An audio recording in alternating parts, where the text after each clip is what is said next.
Kasperi Kapanen puolestaan on jo jäällä tässä Jukka Voutilaisen ykköskentällisessä. Saipan nelosketjuun on tullut viime hetken muutos. Roope Hämäläinen ei ole kehissä mukana. Robert Jekimovs on ottanut Hämäläisen paikan laiturina Saipan nelosketjusta. Markus Poukkula menee hyvällä se on kyllä, että jos semmoiset ominaisuudet löytyy, niin niitä kannattaa kyllä hyödyntää tämmöisessä liigassa. Mark Lee pelaa kiekon viereen Löfmanille, joka pääsee murtautumaan maalintekopaikkaan. Ja kiekko lippuu lopulta maaliin. Ja onko siinä oma maali kenties kyseessä? Näinkö on, että Janne Kolehmaisen mailla... Tässä nähdään, kun tulee tää poikittaissyöttö, niin tässä Kalpa oma pakki Kukkonen tossa tökkäsee siihen kiekkoon, mikä menee sitten Koskisen syndeihin. Ja sen jälkitilanteesta Kolehmaisen Pörssin voittaja Jere Pulli, joka viime kaudella pääsi jo 16 peliä pelaamaan, mutta oli pitkään loukkaantuneena viime kaudella. Alkukaudesta tänä vuonna tuli hyvin vastuuta, mutta sen jälkeen miinusmerkkisiä maaleja tuli niin paljon, kun seuraava oma maali tulee Kalpalle. 2 omaa maalia, Stefano Giniatti merkataan maalin tekijäksi. Ja just oli sanomassa. Mutta se menee Koivistosta sisään. Kyllä, että huono tuuri jatkuu näköjään. Mutta silti joka tapauksessa, että kun tos kuitenkin niin kun, nyt maalivahti kun on tos Koskinen paikalla ja nyt tulee heitto tonne maalille, niin Kerman. Saipassa liigauran aloittanut kuopiolaiskasvatti Kalle Kermaana pelaa kiekon päätyyn. Ikonen, Miettinen. Sitten lähtee jälleen Masurin laukaus, no sitten on tähtäimet jo koodillaan. Masur tinttaa ylivoima maalin ajassa 18:32.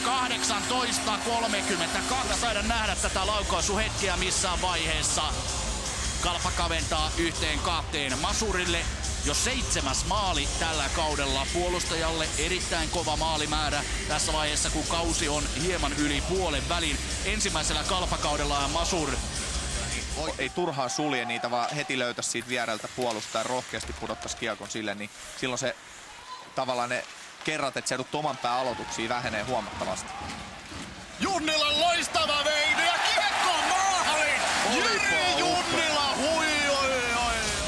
rohkea, luova peli, yhdellä yhtä vastaan, et lähde ampuu jaloista, vaan oikeesti harhautat ja sit vielä sen jälkeen oot kaatumassa, niin tommonen NHL-mainen nosto ylänurkkaa tästä kaatuu tohon mailaan ja sen jälkeen pum! No se on siellä. Tämä viimeistely. Kyllä, upea. Oli Kolehmainen haastattelussa tämän ottelun seuraavalla erätauolla ja haastattelussa myöskin Sami Kapanen. Jekimovs on kyttäämässä, nyt pääsee Jekimovs haastamaan. Niissähän on hyvä 1-1 ja ampuu maalin. Näin juuri.